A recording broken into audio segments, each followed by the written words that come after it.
உள்ள ஏன்பா ஒரு குழந்தை பார்த்து அந்த பொண்ணு வந்து போய் சொல்லுமா அப்படின்போது ஒரு நாள் அவர் கார்த்தியே சொல்கிறார். அந்த அந்த காணொலியில் அந்த பேட்டியில் சொல்கிறாரு, வந்து ஒரு மெயின் ஸ்ட்ரீம் மீடியாவில் கொடுத்துருக்காரு. நான் போயிட்டு டீ கடையில் டீ சாப்பிட்டுட்டு இருந்தேன். திடீர்னு போலீஸ் வந்தாங்க.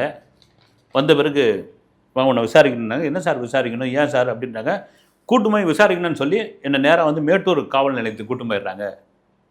மேட்டூர் காவல் நிலையத்துக்கு கூட்டு போயிட்டு அந்த பெண்ணுக்கு இந்த மாதிரி ஆனதுக்கு நீ தான் காரணம் அப்படின்னு சொல்லி என் மீது எஃப்ஐஆர் போட்டு சேலம் சிறையில் அடைச்சிட்றாங்க. எனக்கு தாங்க முடியாத வேதனை பெரும் அதிர்ச்சி ஆகிடுது. எங்கள் அம்மாவும் என் பாட்டியும் வந்து பெரிய அளவில் அதிர்ச்சி ஆகிடுறாங்க. நான் மறுபடியும் சொல்கிறேன், செய்யலை சார் நான் குற்றம். ஒரே ஒரு விஷயத்தை மட்டும் சொல்கிறேன், நான் ஒரு டிஎன்ஏ டெஸ்ட் வைங்க.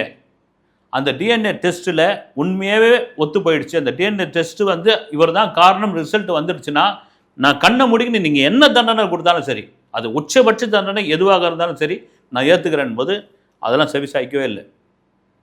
இதுக்கிடையில் ஒரு பெரிய அந்த குடும்பத்துக்கு வந்து மேச்சேரி கிராமத்தில் இருக்கிற அந்த தாய்க்கும் அந்த பாட்டிக்கும் பெரிய அவமானமாக மாறுகிறது. என்னதான் உறவுக்கார பெண்ணாக இருந்தாலும் என்ன வேலை பார்த்துக்கிறான் பாரியாமல் பார்த்துவிட்டு நான் இல்லைன்னு வேறு சாதிக்கிறான். எவ்வளோ பெரிய ஆளாக இருப்பான் பாரு. இந்த பொம்பளைங்க 2 பேரும் இதுக்காக தான் வளர்த்தாங்களா இவங்கள? இது உள்ள கிராமத்தில் இதெல்லாம் பேசுவாங்க, வந்து சரமாரியாக பேசுவாங்க. அந்த பேச்செல்லாம் அவங்களால தாங்க முடியாத அளவுக்கு ஒரு பெரிய இதில் இருக்காங்க. இவர் இந்த சிறைக்குள்ளே இருக்கிறாரு. போக்சோ சட்டத்தில் மிக கடுமையான சட்டம் இருக்கார். அந்த சமயத்தில் 2 பேர் வந்து உதவி பண்ணுகிறார்கள், அவருக்கு வேண்டப்பட்டவர்கள். இப்போ சொந்த ஜாமீனில் வெளியே வா கார்த்தி அப்படின்றாங்க.